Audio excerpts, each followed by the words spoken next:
Bonjour et bienvenue dans ce nouvel épisode de Culture Responsable où on parle de la responsabilité des entreprises sur des sujets RH et RSE. Aujourd'hui, on accueille Raphaël de la Société Générale et membre des collectifs sur une thématique très intéressante, les conférences et tables rondes. Alors bonjour Raphaël. Bonjour Simon. Est-ce que tu peux commencer par te présenter? Oui, tout d'abord merci pour l'invitation, je suis ravi d'être là. Donc moi je m'appelle Raphaël, je travaille à la Société Générale où je suis responsable d'une équipe qui s'occupe d'analyse de données et d'intelligence artificielle. Et à titre bénévole, je suis membre d'un collectif interne à la Société Générale qui s'appelle S'engager et qui mène des initiatives sur les plans environnementaux et sociaux. En particulier, on mène une initiative qui est composée de conférences et de tables rondes, c'est celle que je vais vous présenter aujourd'hui.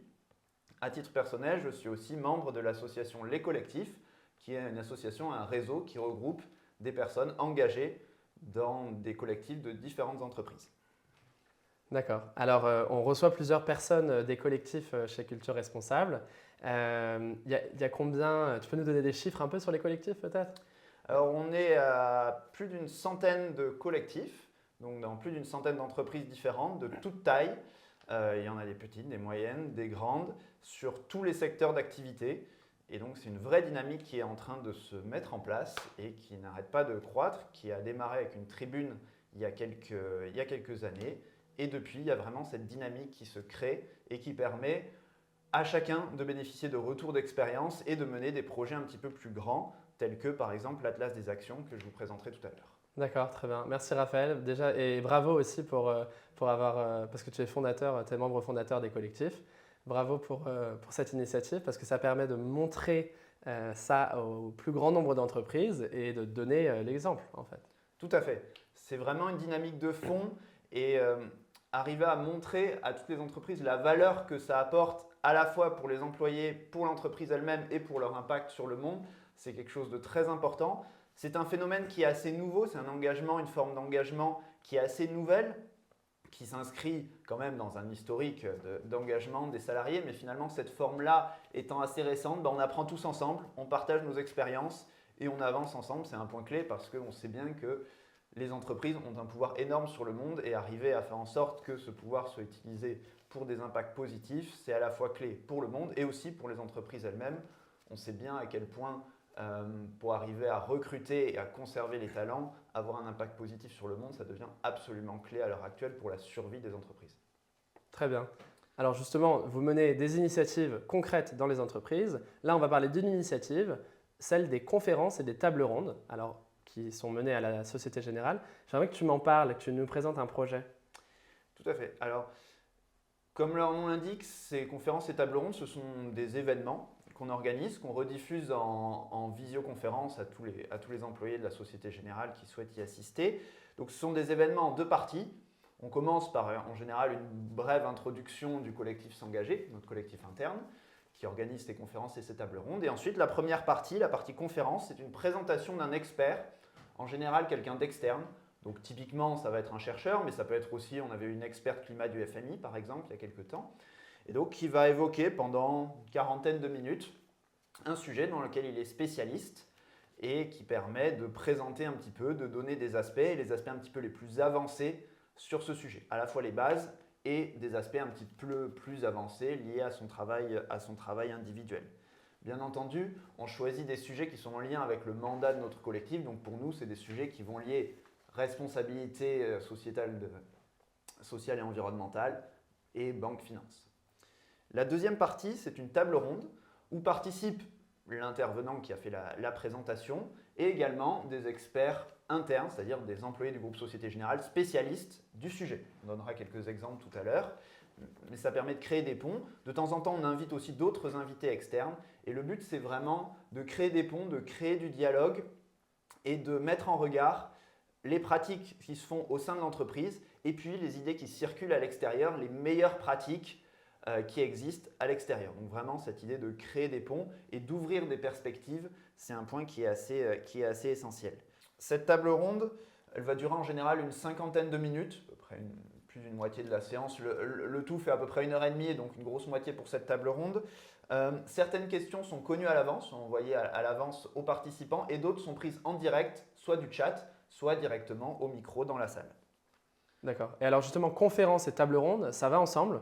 Dans une séance, il se passe toujours ça comme ça. Quels sont les avantages d'avoir l'un et l'autre? Alors, ça peut tout à fait être fait indépendamment. On peut organiser juste une conférence, une présentation, ou alors organiser juste une table ronde. Il y a des fois où ça s'y prête. Mais nous, on a trouvé que c'était intéressant d'avoir les deux parce que la présentation permet de donner à la partie du public la moins connaisseuse du sujet, c'est encore une fois un grand public, tout le monde n'est pas spécialiste de tout en banque, ça permet de donner les bases. Et ainsi, les gens ont un peu toutes les clés pour comprendre au mieux ce qui se passe durant la table ronde. Et finalement, ça fait gagner du temps parce que toutes ces bases n'ont pas à être expliquées au cours de la table ronde. Donc ça peut se faire séparément, mais on trouve que les deux ensemble, la combinaison est intéressante. D'accord. Est-ce que tu peux nous présenter un exemple concret de projet, enfin une thématique par exemple que vous abordez pendant ces tables rondes? Alors, je vais en citer deux, la dernière qu'on ait faite et puis celle qu'on est en train de préparer qui aura lieu dans quelques jours. Donc la dernière qu'on ait faite, c'était une conférence avec un professeur d'économie, c'était sur l'alignement d'un portefeuille bancaire, une épargne par exemple, un portefeuille d'épargne, avec les accords de Paris. Qu'est-ce que ça veut dire un portefeuille bancaire qui est aligné à 1 degré, 2 degrés, 3 degrés? C'est une chose de l'afficher et de le dire, mais concrètement, comment ça se calcule, comment ça se mesure? C'est un sujet qui est complexe. Et donc, après une présentation de ce professeur d'économie, on a une table ronde avec lui, un membre au sein de la Société Générale de la Direction du Développement Durable et un membre des marchés financiers. Ça, c'était une conférence et une table ronde qu'on a faite. Et la prochaine qu'on est en train de préparer, ce sera une conférence et une table ronde sur l'investissement à impact environnemental mais aussi social, tous les aspects sociaux.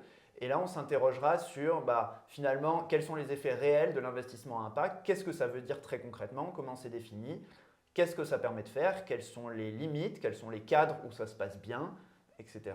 Et là, vous vous cantonnez aux produits financiers de la Société Générale ou Non. de façon générale, est-ce que c'est un investissement impact, un fonds Tout à impact fait. des choses comme ça? La personne qui fera la présentation, ce sera un chercheur complètement indépendant de la Société Générale. C'est un chercheur académique qui a travaillé à l'Université de Boston et qui a obtenu un prix de la Banque de France sur le sujet, donc quelqu'un d'extrêmement reconnu sur le sujet. Nous aurons aussi une gestionnaire de fonds externe et deux personnes, deux employés du groupe, une personne de la direction des marchés financiers et une personne de la direction des financements, des grands financements corporate et de projets. D'accord. Tu peux nous expliquer en interne les objectifs en fait de réaliser ces conférences, de réaliser ces tables rondes? Alors l'objectif est double et il correspond finalement aussi à un double public. Donc encore une fois, c'est retransmis en visioconférence à toutes les personnes en interne d'une Société Générale qui souhaitent y assister. Donc l'objectif principal, c'est de pouvoir transmettre à nos collègues spécialistes du sujet, aux experts métiers, des idées intéressantes de l'extérieur. Comme je le disais tout à l'heure, c'est de créer des ponts. C'est un bon levier pour faire évoluer finalement les cœurs de métier de l'entreprise, c'est apporter des nouvelles idées. Et l'intérêt de faire intervenir une personne légitime, c'est que par rapport à des experts, quand on veut apporter des nouvelles idées, c'est important que la personne soit légitime. Et donc, c'est plus facile que ce soit un chercheur reconnu dans son domaine, ou encore une fois, on avait une experte du FMI. C'est plus facile, ça évite la question de la légitimité, et du coup, on est sûr que ces idées seront écoutées. Plus facile que finalement un employé qui ne serait pas spécialement expert et qui porterait des idées a une chance un petit peu moindre d'être écouté. Donc, il y a ce premier public qui est vraiment nos collègues dont c'est le métier au quotidien pour leur ouvrir quelques perspectives. On sait qu'évidemment, eux se renseignent aussi, mais on n'a jamais autant de temps qu'on souhaiterait pour arriver à suivre tout ce qui se passe dans le monde extérieur. Donc vraiment infuser à l'intérieur les meilleures idées de l'extérieur, c'est le premier objectif. Ça change les mentalités en interne? Ça aide, ça plante des graines. Évidemment, on ne change pas du jour au lendemain, mais ça plante des graines, ça ouvre des perspectives, ça crée des ponts, ça crée des liens. Et on est convaincu que c'est un point essentiel. C'est un point essentiel. D'accord. Et ça, Raphaël, du coup, ça a initié aussi le dialogue en interne sur différents sujets. Exactement. Et puis, c'est des thématiques qui ressortent peut-être pendant au déjeuner, pendant la pause. C'est tout à fait ça. C'est un bon moyen, encore une fois, avec de la légitimité pour ouvrir le dialogue sur ces sujets sans être nous-mêmes des experts du domaine. On ne peut pas être expert de tout et on ne prétend pas être les experts de, par exemple, en ce qui me concerne l'investissement à impact. Ce n'est pas mon cas. Par contre, en invitant des gens, ça me permet évidemment aux organisateurs de progresser, mais surtout de créer du dialogue avec ce qui se fait de mieux dans le monde. Et ça, c'est un point clé pour justement avancer tous ensemble. Donc ça, c'est le premier objectif. Le deuxième objectif, il correspond au grand public des employés. Dans un grand groupe comme la Société Générale, on a des informaticiens, on a des conseillers en agence, on a des spécialistes des risques, etc. Donc un public très varié. Et l'idée, c'est d'avoir ce côté pédagogique où on va leur montrer un peu ce qui se fait dans ce groupe, ce que font leurs collègues. Et ça, c'est un point clé à la fois sur le plan de la connaissance, de la solidarité du groupe, de la fierté, et puis aussi qu'ils comprennent quels sont les enjeux RSE liés aux différents sujets du groupe. Parce que si on veut arriver à créer une dynamique en interne, il est clair que c'est mieux avec un public qui est déjà sensibilisé aux grandes thématiques. Et on est à l'espoir aussi qu'en donnant de la visibilité à certaines équipes et en montrant ce qu'elles font, les leviers qu'elles ont, évidemment, plus on leur donne de la visibilité, plus ça les pousse également à aller toujours mieux et à chercher à toujours s'améliorer. Ouais, et c'est tout l'enjeu aussi des collectifs, puisque l'objectif, c'est de faire changer les lignes, de faire bouger les lignes en interne. Exactement. Enfin, le but de l'association Les Collectifs et en général de chacun des collectifs individuels, donc au sein de la Société Générale, il s'appelle S'engager, c'est vraiment de transformer l'entreprise de l'intérieur de manière positive en embarquant. Et donc typiquement, c'est ce genre d'initiative qui le permet de manière positive en créant des liens, en ouvrant des perspectives et en essayant de pousser dans la bonne direction. On compte combien de personnes au sein du collectif S'engager? Alors, on est à peu près une centaine. C'est en croissance assez régulière et justement chaque initiative permet de ramener des nouvelles personnes. Ouais. Donc on est à ce stade-là, tous bénévoles, donc évidemment chacun plus ou moins engagé à un instant T. Mais voilà, c'est une centaine de personnes et là où on est fier, c'est que par exemple, on a des employés dans une quinzaine de directions différentes. On appelle dans le jargon entreprise les BUSU. On en a dans une quinzaine de directions différentes. Et dans vous faites plusieurs ça pays sur votre... et du coup ça permet vraiment de désiloter et de créer un maillage, de créer finalement un effet d'entraînement dans toutes les parties du groupe. D'accord. Et Raphaël, du coup, vous faites ça en dehors de votre temps de travail? Comment est-ce que vous vous réunissez? Comment est-ce que vous Alors faites avancer les effectivement, on choses? fait ça en plus de notre temps de travail. Encore une fois, c'est bénévole. On a fait ce choix. Pour l'instant, il n'y a personne qui est rémunéré par le collectif. Je sais qu'il existe des collectifs qui ont du budget pour rémunérer quelqu'un. Nous, pour l'instant, ce n'est pas encore ce cas. Peut-être que ça le sera dans l'avenir. Donc, c'est vraiment effectivement, en plus de notre temps de travail, donc sur notre temps libre, à côté, c'est des réunions, c'est du temps qu'on passe bénévolement. Donc, évidemment, c'est du temps en plus. Mais en même temps, ça prend du temps, mais ça redonne de l'énergie. Ça redonne un souffle, ça redonne du sens. Et en général, c'est un vrai moment de plaisir pour les gens qui s'y engagent. Ça fait un break dans leur quotidien. Et souvent, c'est une respiration et une ouverture. Et donc, tu estimes passer combien de temps pour le collectif? Ça dépend vraiment des moments et ça dépend chacun. Nous, notre stratégie, peut-être que d'autres collectifs ont des stratégies différentes, c'est on accueille tous les gens qui partagent nos valeurs et nos objectifs. Donc, essayer d'accélérer, de catalyser et d'impulser des transformations de notre entreprise de l'intérieur, des transformations positives. Donc, on accueille tous les employés qui partagent nos valeurs. Par contre, on ne demande pas un investissement en temps initial. On dit venez, participez. On va essayer de vous trouver un sujet intéressant et le jour où vous serez motivé, vous participerez. Donc après, ça dépend. Typiquement, quelque chose comme une conférence, une table ronde, c'est quelques heures, on en parlera tout à l'heure dans la manière de faire, mais c'est quelques heures pour lancer la dynamique, chercher les personnes. Et puis après, c'est pas mal de travail en amont, juste avant, la logistique, etc. Et puis au milieu, parfois, quand on attend des réponses de gens qu'on a contactés, pas grand-chose. Donc ça dépend et vraiment, chacun peut donner ce qu'il peut, ce qu'il souhaite à un instant T. C'est toute la force des collectifs. D'accord. Justement, comment est-ce que tu mets en place cette initiative au sein d'une entreprise? Alors, ce mode d'emploi, moi, ce que j'apprécie dans cette initiative-là, c'est qu'elle est vraiment réplicable partout. Quelle que soit votre entreprise, on est à peu près sûr qu'il y a des gens qui s'intéressent, qui sont des spécialistes aussi de votre cœur métier et qui sont à l'externe et du coup arriver à organiser des conférences ou des tables rondes ou même simplement des choses en interne avec des experts internes. Nous, je sais qu'on avait fait une fois une présentation et des discussions sur le numérique responsable avec des experts internes. Bref, c'est tout à fait réplicable dans à peu près toutes les entreprises, quelle que soit leur taille. Donc c'est vraiment le mode d'emploi que je vais donner là, il peut s'appliquer partout. Donc tout d'abord, on réfléchit en amont avec des membres du collectif, des membres de l'équipe de ce sujet-là, des sujets qu'on aimerait aborder sur les conférences et les tables rondes. Donc par exemple, moi je sais qu'à titre personnel, je suis convaincu qu'il y a un énorme sujet sur l'agriculture et le financement de l'agriculture. Donc je me dis, tiens, j'aimerais bien qu'on essaye de trouver des gens. Pour l'instant, on n'en a pas trouvé, mais on va essayer de travailler là-dessus. Une fois qu'on a ciblé quelques sujets comme ça, pas un seul, mais quelques-uns, on cherche, on réfléchit à qui on pourrait contacter, on cherche sur Internet, on prospecte. On essaye de voir quelques articles académiques sur le sujet, on essaye de voir qui fait des interventions. Une fois qu'on a repéré ça, on envoie des mails proactivement on va à la pêche et puis on envoie des mails. Évidemment, il faut faire un petit peu preuve de persévérance parce que sur un sujet, si on a ciblé 10 personnes, on envoie 10 mails. On aura peut-être 2 réponses, 3 réponses, dont une qui se concrétisera, mais on n'a rien à perdre.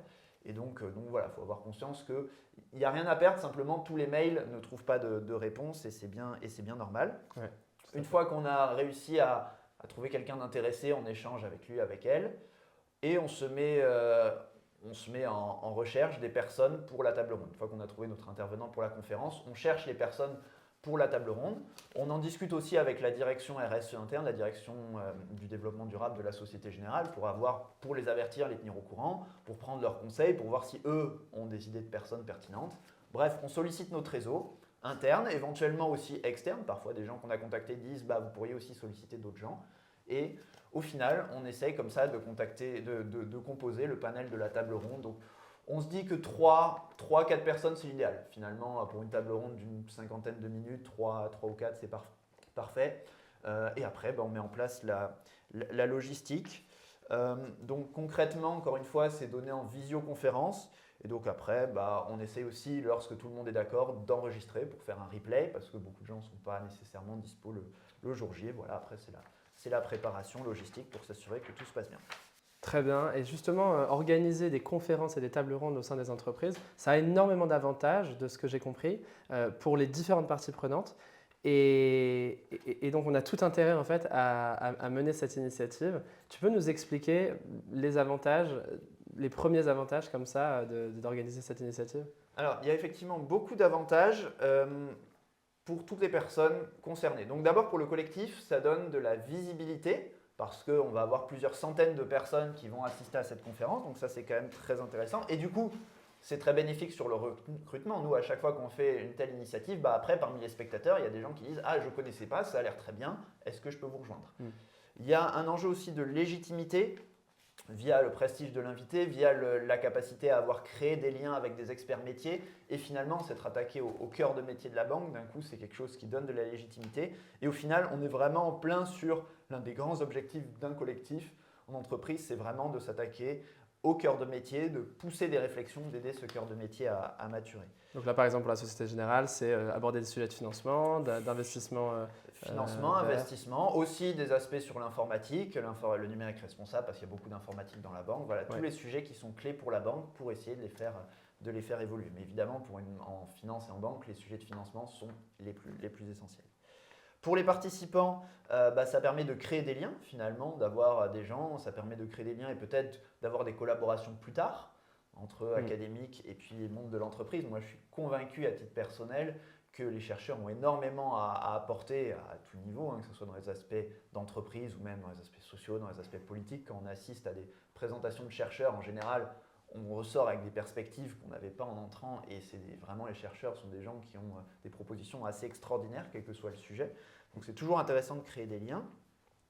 Pour les spécialistes internes du sujet, c'est finalement bénéficier comme ça, entre guillemets gratuitement et sans travail spécifique, d'idées qui peuvent les intéresser. Donc finalement avoir des spécialistes qui viennent leur parler, leur proposer des choses, ou ouvrir leurs perspectives, c'est toujours intéressant. On n'a jamais le temps dans un métier d'autant s'intéresser à l'externe qu'on le voudrait, même si on le fait. Et enfin, évidemment, pour l'entreprise, il y a un effet pédagogique qui est vraiment intéressant pour l'engagement des employés. Parce que l'engagement des employés, il naît de quoi? Il naît de l'authenticité.